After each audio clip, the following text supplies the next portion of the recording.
How to fix file format not supported on WhatsApp.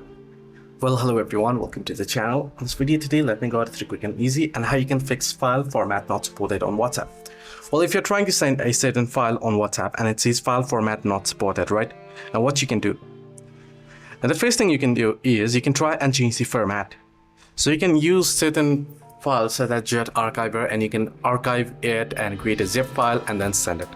The other option is instead of sending it directly on WhatsApp, you can upload it to cloud-based services like Google Drive. So you can upload it to Google Drive and you can share the link of the file on the drive and they can open it through the drive directly. So that's two ways to fix the issue. You can either upload it using cloud services and share the link so that they can access it through the link, or you can change the file type. Hope this video helped you. Do like and subscribe as well.